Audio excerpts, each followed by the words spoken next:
नमस्कार, views today में आपका स्वागत है। राजौरी अटैक के बाद जिस तरीके से अब यहां पर पॉलिटिक्स शुरू हो गई है, अलग अलग जो पॉलिटिकल पार्टीज हैं उनकी तरफ से कई बयान आ रहे हैं। कुछ बयान कश्मीर सेंट्रिक पार्टी से भी आ रहे हैं और कुछ यहां जम्मू रीजन की पार्टी से भी आ रहे हैं।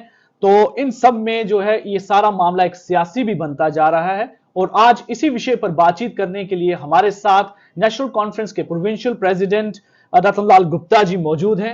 इनसे बातचीत करेंगे और जानेंगे कि इनका इस विषय पर क्या कहना है। सर, जिस तरीके से राजौरी में एक टेरर अटैक हुआ, उसके बाद कई तरह से लगातार वहां पर घटनाएं भी हुई हैं टेरर की। आपका सबसे पहले मैं आपकी रिएक्शन जानना चाहूंगा, इस पूरे विषय में आप क्या कहना चाहेंगे? देखिए साहब, राजौरी के अंदर जो वाकया हुआ है ढांगरी में, बहुत ही दुखदायक वाकया है। इस वाकया ने ना सिर्फ जम्मू कश्मीर को ही बल्कि पूरे हिंदुस्तान को झंझोड़ के रख दिया। निहत्थे लोग थे और बदकिस्मती है कि हमारे यहां एडमिनिस्ट्रेशन इस किस्म के बयानात दे रहे थे कि जम्मू कश्मीर के अंदर शायद हालात बिल्कुल ही नॉर्मल हो गए, जबकि ऐसा था नहीं। अगर ऐसा होता तो ऐसे वाकयात राजौरी के अंदर नहीं होते, ढांगरी के अंदर नहीं होते। मासूम बच्चे, औरतें जिनको ये टारगेट किया गया, इससे एक बात तो बड़ी साफ हो जाती है कि हमारी जो इंटेलिजेंस एजेंसीज हैं उनमें कहीं लैप्स हुआ है। 15-20 दिन पहले ये बात आई थी कि उसी एरिया में 2 संदिग्ध लोग वहां देखे गए और उनकी तलाश भी शुरू हुई, लेकिन बदकिस्मती है बड़े लाइटली उसको लिया गया और ये वाकया हुआ। हम समझते हैं कि भाई इस पे ये तो एक इंसानियत का मसला है। अगर इस पे कोई सियासी रोटियां सेकने की कोशिश करे तो मैं समझता हूं ये बदकिस्मती होगी यहां के लोगों पे और उन परिवारों के साथ जिनके परिवारों के अपने इस दुनिया से चले गए, उस टारगेट किलिंग का शिकार हुए, या वो लोग बच्चे या लोग जो हॉस्पिटल में अपना इलाज करवा रहे हैं। हमें बड़ी संजीदगी के साथ, और मैं समझता हूं कि सेंट्रल गवर्नमेंट को और स्टेट गवर्नमेंट को ये इस किस्म के नाजुक मामलात जो होते हैं बड़ी संजीदगी के साथ इसके साथ डील करना चाहिए। बावजूद इस बात के कि 3 दिन पहले ही, इस वाकया के 3 दिन पहले, होम मिनिस्टर जनाब अमित शाह साहब ने दिल्ली के अंदर बहुत बड़ी एक मीटिंग ली सिक्योरिटी के बारे में ही, यहाँ के जम्मू कश्मीर के हालात के बारे में, और उसके बाद ये वाकया हुआ। मैं इसमें आपसे एक चीज जानना चाहूंगा कि सारा घटनाक्रम वहां राजौरी डिस्ट्रिक्ट में हुआ। पहली घटना हुई, उसके दूसरे दिन भी घटना हुई, फिर सस्पेक्ट लोग भी वहां पर देखे गए। काफी हद तक जैसे कि आपने भी बताया कि सिक्योरिटी लैप्स वहां पर हुए हैं, लेकिन अभी तक एडमिनिस्ट्रेशन में और जहां पुलिस में वहां पर कोई अकाउंटेबिलिटी गवर्नमेंट द्वारा फिक्स नहीं की गई है। आप इसे कैसे देखते हैं? देखिए, पहली बात तो ये कि भाई जिस घर में ये रात को वाकया हुआ, फायरिंग हुई और वहां किलिंग हुई, उसी घर में सुबह ब्लास्ट होता है, आईईडी ब्लास्ट होता है, और वहां 2 मासूम बच्चे, माइनर बच्चे, वो बेचारे शहीद होते हैं, किलिंग होती है उनकी। और ये सुबह 10:30 बजे का वाकया है। तो मैं समझता हूं कि भाई वहां की एडमिनिस्ट्रेशन ने सैनिटाइज करना चाहिए था उन घरों को। जिस घर में रात को फायरिंग हुई हो, वहां किलिंग हुई हो, और उस घर में वहां इंटेलिजेंस वाले या दूसरी जो एजेंसीज हैं, क्या उस घर पे जाके ये देखना नहीं था कि कोई एविडेंस ढूंढते या जो बात। और वो वहां एविडेंस की तो बात ही छोड़िए कि वहां एक बम ब्लास्ट होता है, क्या उनको वो सैनिटाइज करना चाहिए था घर, वो देखना चाहिए था? और उसके बाद ये 2 बच्चे जो बेचारे मारे गए, तो मैं तो समझता हूँ कि ये एडमिनिस्ट्रेशन की नालायकी की वजह और उनकी टोटली फेलियर की वजह से हुआ है। लेकिन अलग अलग पॉलिटिकल पार्टीज ने इस पे काफी कंडेम भी किया। नेशनल कॉन्फ्रेंस की तरफ से जो इनके प्रेसिडेंट हैं डॉक्टर फारूक अब्दुल्ला की तरफ से भी स्टेटमेंट आई, बट जब अगर हम बात करें जम्मू प्रोविंस की, यहां से कोई एक स्ट्रांग मैसेज कंडेमनेशन का नहीं गया। जिस तरीके से प्रोटेस्ट हुए, कैंडल मार्च निकाले गए, लेकिन नेशनल कॉन्फ्रेंस कहीं ना कहीं थोड़ी मिसिंग रही इसमें। नहीं, ये शायद आपकी और गलतफहमी है। हालांकि बहुत सारी पॉलिटिकल पार्टीज ने उसी दिन वहां जाना भी शुरू किया, वहां मौके पर जाकर उन लोगों के साथ सिंपैथी और सांत्वना भी व्यक्त करने की कोशिश की, लेकिन नेशनल कॉन्फ्रेंस के वहां के लीडर भी नजर नहीं आए। नहीं, ये आपकी गलतफहमी है। वहां के जो डीडीसी मेंबर रामेश्वर जी, वो तो वही थे। तमाम वाकयात और तमाम उन्होंने बेचारों ने जितनी हो सकती थी पार्टी की तरफ से वो किया। हमारे बाकी जितने भी लीडर थे उस एरिया के, राजौरी के, तमाम वहां आए थे। कमीशन पे भी सभी लोग वहां थे, और ये रामेश्वर जी तमाम उन लोगों के साथ और उन परिवारों के साथ रहे। ऐसी बात नहीं, ये पार्टी की तरफ से ये डॉक्टर साहब का स्टेटमेंट आया, उमर साहब का स्टेटमेंट आया, मेरा स्टेटमेंट यहाँ से गया, और कल भी यहाँ हमने ऑल पार्टीज जो यहाँ कैंडल मार्च किया और जबरदस्त कंडेमनेशन की शहीदी चौक में। हम तो लगातार इसके साथ जुड़े हुए हैं। ये तो एक इंसानी मसला है, ये तो वो बात नहीं कि भाई ये एक ऐसा मसला है कि जिसको दर्द गुजार किया जाए, ऐसी बात नहीं। हमारे तमाम हम लोग तो जुड़े हुए हैं इस मसले के साथ। और ये हमारी जो हमारे रमेश्वर जी डीडीसी मेंबर हैं, उसी इलाके के हैं। उन्होंने मेरे बंसीराज जो ब्लॉक प्रेसिडेंट थे, मैं उनके साथ उसी रात से जुड़ा हुआ मुतवातर। बाद में तो एडमिनिस्ट्रेशन ने हमने पूछा भी, कल लगने साहब यहाँ आने की इजाजत नहीं है। हमारी तो पूरी पार्टी, हमारे राइट टॉप टू बॉटम जितने भी हमारे ब्लॉक प्रेसिडेंट, हमारे जितने डिस्ट्रिक्ट प्रेसिडेंट, डीडीसी मेंबर्स हमारे, और हमारे वहां के इंचार्ज जो हैं, वो उनके साथ ही थे, उन लोगों के साथ। अब जिस तरह से जम्मू प्रोविंस के अलग अलग डिस्ट्रिक्ट में बहुत सारी टेरर अटैक की घटना हुई, चाहे वो स्टिकी बॉम्ब को लेकर भी बहुत सारे केसेस ऐसे हुए, सिदड़ा वाला भी एक कांड हो गया, राजौरी में, पुंछ, डोडा, इस तरह से जो बहुत सारा अब टेररिज्म का देखा गया कि ध्यान जो है जम्मू प्रोविंस की तरफ हो गया है। इन सब घटनाओं का अचानक जम्मू प्रोविंस में ऐसे हो जाना, आप क्या देखते हैं कि क्या आखिर क्या कमी है, या इसके पीछे की वजह आप क्या देखते हैं? देखिए, ये वाकया तो शुरू से बंद कब हुई है? लेकिन जम्मू प्रोविंस काफी हद तक पीसफुल था। नहीं, ऐसी कोई बात नहीं। उससे पहले नगरोटा के अंदर हुई है, उसके बाद पहले सिद्धरा के अंदर हुई है, अभी पिछले चंद दिन पहले तो सिद्धरा में हुई है। ये तो बंद कभी नहीं हुई। ऐसी हरकतें तो, मिलिटेंसी तो यहाँ शुरू से है।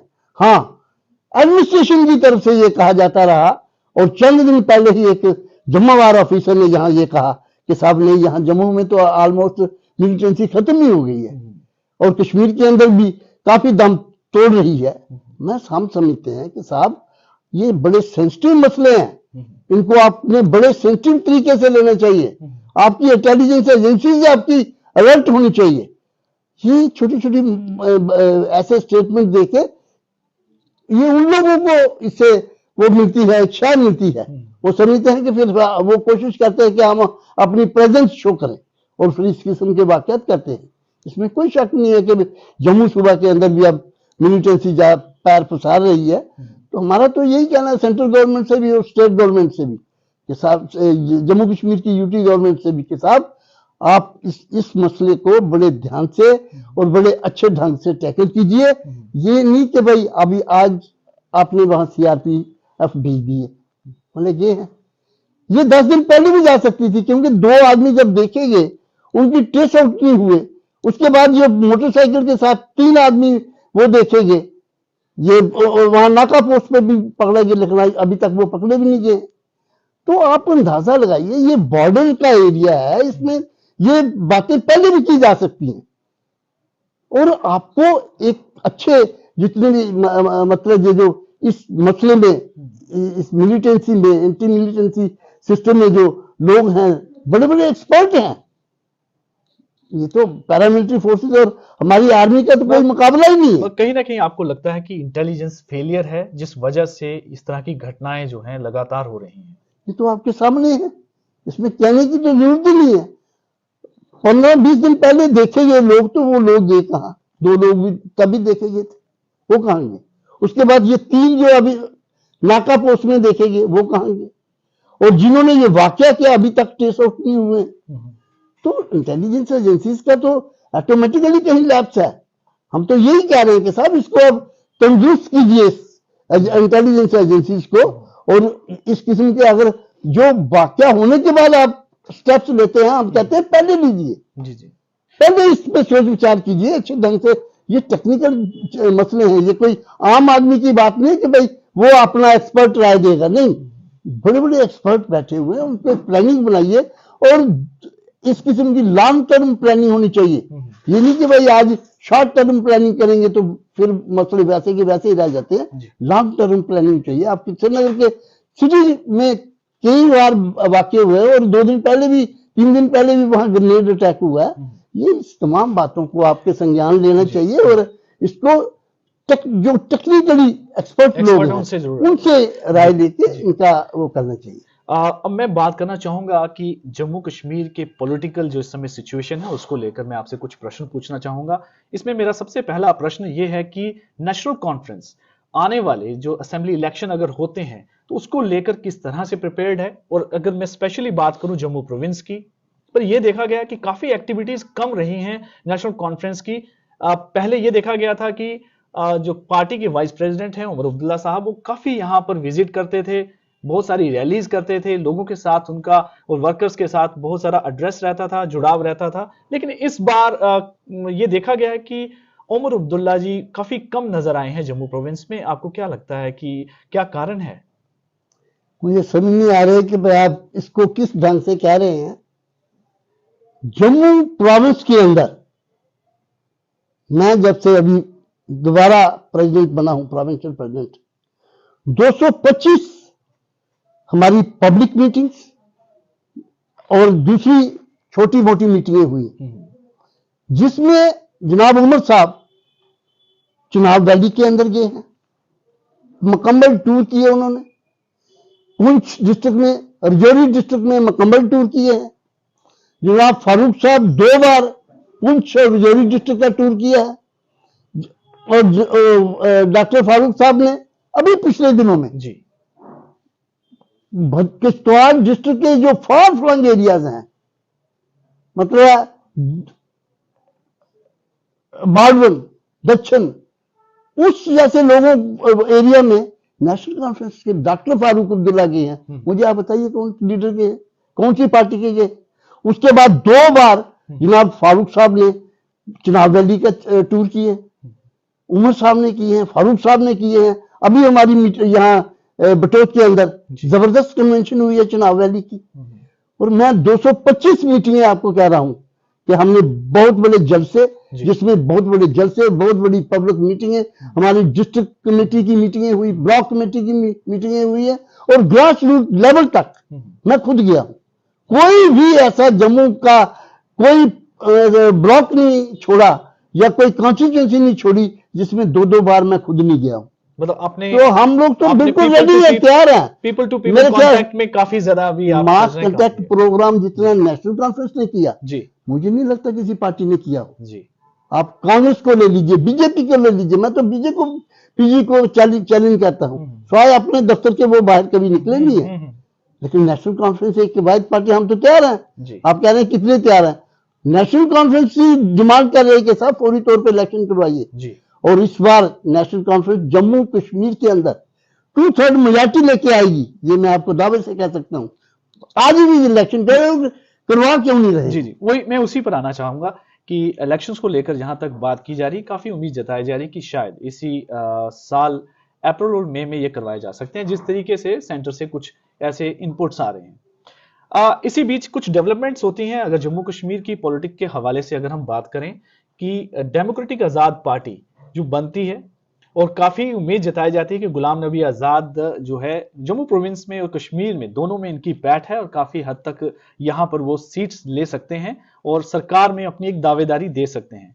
लेकिन घटनाक्रम कुछ इस तरीके से होता है कि उनके साथ जो उनके खास जो उनके लीडर्स थे, जिन्हें हम उनके लेफ्टिनेंट्स कह सकते हैं या लॉयलिस्ट हैं, उन्होंने उनका साथ छोड़ दिया और आज उन्होंने कांग्रेस को दोबारा से ज्वाइन कर लिया है। एक मैं आपकी इस पर एक प्रतिक्रिया चाहूंगा और दूसरी प्रतिक्रिया मैं आपसे इस बात को लेकर भी चाहूंगा कि आने वाले समय में क्या लगता है कि कांग्रेस जिस तरीके से अब आम लोगों के साथ एक कांटेक्ट बना रही है भारत जोड़ो यात्रा के तहत, लगता है कि आने वाले समय में यहां पर भी वो एक अच्छा अगर प्रदर्शन करती है और नेशनल कॉन्फ्रेंस भी, तो दोनों मिलकर क्या एक सरकार बनाने में एक दूसरे के सहायक होंगे? सबसे पहले मैं डीएपी पर आपकी रिएक्शन चाहूंगा। देखिए साहब, डीएपी अभी तो पैदा ही नहीं हुई थी, अभी मुझे नहीं लगता उनको रिकग्निशन भी मिली। जो बच्चा पैदा होने से पहले ही स्वर्ग सुधार जाए, आप उसको क्या सोचेंगे ये वो क्या है? लोग आए यहां, चले भी गए, आज वो ज्वाइन करके छोड़ गए बैक टू पेविलियन, और वहां जाके फिर वही पार्टी ज्वाइन कर ली उन्होंने। तो मैं समझता हूं कि ये पॉलिटिकल पार्टी में जाना कमिटमेंट होती है, किसी पार्टी के अंदर जाना तपस्या है। ये आप पॉलिटिकल पार्टीज को ऐसे मत लीजिए, आप समझते हैं आज पानी के बुलबुले की तरह कभी इधर कभी उधर, नहीं। जो एक पॉलिटिकल वर्कर होता है उसकी तपस्या होती है, कमिटमेंट होती है। वो ऐसे नहीं कि आज सुबह यहां, दोपहर को यहां और शाम को कहीं, वो फिर पॉलिटिकल वर्कर नहीं होता। वो काफी हद तक कांग्रेस के साथ जुड़े रहे और जहां तक गुलाम नबी आजाद साहब की बात अगर हम करें तो उनका भी एक बड़ा लंबा पॉलिटिकल करियर रहा है, 50 साल से ज्यादा का करियर है, तो उन्होंने भी कहीं शिफ्ट नहीं किया। लेकिन ये पहली बार ऐसा था कि उन्होंने पार्टी बनाई, अपने साथ लोगों को जोड़ा। लेकिन इस तरह इस समय अब आप क्या देखते हैं कि जिस तरह से उनके घटनाक्रम चल रहे हैं कि लोग उनके साथी उनको छोड़ रहे हैं? देखिए, मैंने पहले ही कहा ना, इसमें कोई शक नहीं, आजाद साहब का बहुत बड़ा कद था, पूरे हिंदुस्तान में उनका नाम था, जम्मू कश्मीर में बड़ा अच्छा काम किया। ठीक है, नहीं मतलब उनको एक चीज बैठी, उन्होंने अलग से पार्टी बना ली, लेकिन पार्टी तो वो बनी नहीं। और उनके बड़े कदवर नेता जो थे, साथी जो थे, वो उनके साथ आए भी और 10 कदम चल के फिर वापस हो गए हैं। तो फिर पार्टी क्या हुई? अभी पार्टी की ना रिकग्निशन है, ना कोई बात है, ना कोई चीज है। और यहाँ नाम भी उनको दिया गया कि ये बीजेपी की ही शायद बी टीम है, उन्हीं की एक नई कोई नई पार्टी बनी है, जैसे अपनी पार्टी है वो भी उनकी टीम है। वो तो बीजेपी इस वक्त वही करने पर लगी है कि कैसे जम्मू कश्मीर के अंदर जो सेकुलर वोट है उसको कैसे डिवीजन की जाए। उसी तो ये एक 1 पॉइंट प्रोग्राम है, वो उसी पे लगे हुए हैं। उन्होंने अपनी पार्टी बनाई, अब ये आजाद साहब की पार्टी, ये भी उनका ही सिस्टम था सारा। और जब वो अब जो बाकी बचे हैं वो तो कहीं उधर जा रहे हैं कि इधर आ रहे हैं, कोई पता चल नहीं रहा है कि कोई पार्टी है क्या और कैसे चलेगी। जी। अब मैं बात करना चाहूंगा कि जैसे 23 तारीख को राहुल गांधी जो भारत जोड़ो यात्रा लेकर निकले थे, अब जम्मू कश्मीर में एंटर करने जा रहे हैं और जो उनका अंतिम पड़ाव होगा वो श्रीनगर में 30 तारीख को बताया जा रहा है। और इस पूरी स्थिति में काफी उनको जन समर्थन भी मिल रहा है, यहां पर भी काफी लोग उनका इंतजार अभी भी कर रहे हैं। लेकिन अगर वो अपना यहां पर बेस एक बना लेते हैं, लोगों में दोबारा से जिस तरीके से जोश भर रहे हैं राहुल गांधी, एक अपना यहां पर एक वोट बैंक बनाते हैं कांग्रेस, और दूसरी तरफ से आपकी पार्टी भी जिस तरीके से आप बता रहे हैं कि काफी इस समय एक्टिव है, कोशिश कर रही है, आने वाले समय में दोनों में अलायंस हो सकता है। अभी तो कोई ऐसी बात है नहीं। जहां तक तो हमारी पार्टी का ताल्लुक है, हमने तो पहले ही कहा कि हम जम्मू कश्मीर के अंदर अकेले इलेक्शन लड़ेंगे और अपनी हुकूमत बनाएंगे, इसमें तो कोई दो राय है नहीं। जहां तक आप कांग्रेस की बात करते हैं तो ये पॉलिटिकल पार्टी है, पुरानी, बहुत पुरानी पार्टी है। लेकिन यहां पे आके जम्मू कश्मीर के अंदर भी कांग्रेस के दो फाड़ हो गए, जैसे आप समझ रहे हैं कि भाई आजाद साहब ने अलग, कोई उनके साथ चले गए, आज भी हैं कहीं उनके साथ, वो भी तो कांग्रेस ही थे ना। मैंने पहले ही कहा आपको कि ये कमिटमेंट की बात होती है, किसी पॉलिटिकल पार्टी में किसी पॉलिटिकल वर्कर का रहना, ये उसकी कमिटमेंट है, उस पार्टी के साथ उसकी वफादारी है। लेकिन आप इस यात्रा को काफी इंपैक्टफुल मानते हैं कि काफी प्रभावी यात्रा इस समय जो कांग्रेस निकाल रही है और इसका प्रभाव जम्मू में भी होगा? मुझे नहीं लगता। वो शायद राहुल साहब चले हैं वहां, कन्याकुमारी से लेकर कश्मीर तक जाएंगे या कहीं तक भी जाएंगे जी। हम नहीं समझते कि भाई ऐसी यात्राओं का कोई जम्मू कश्मीर के अंदर कोई इंपैक्ट आएगा, मैं नहीं समझता। बल्कि जम्मू कश्मीर के अंदर कांग्रेस कमजोर हुई है, इसके दो फाड़ हुए हैं। चाहे 25% लगाएं आप आजाद साहब के साथ चले जाएंगे या रहेंगे उनके साथ, 75, फिर जो 25 गए वो भी तो कांग्रेस कमजोरी हुई है, उससे कोई ताकतवर नहीं हुई है। हमारा एक ही कहना है कि जम्मू कश्मीर या हिंदुस्तान के अंदर अगर तमाम अपोजिशन पार्टी मिल जाए और जो सेकुलर वोट है उसको डिवीजन ना होने दे, तब आप समझेंगे कि कोई अपोजिशन पार्टी का कोई रोल है। वरना डेमोक्रेसी में पॉलिटिकल पार्टी एक रूह होती है, जो अपोजिशन जो होती है डेमोक्रेसी की रूह होती है।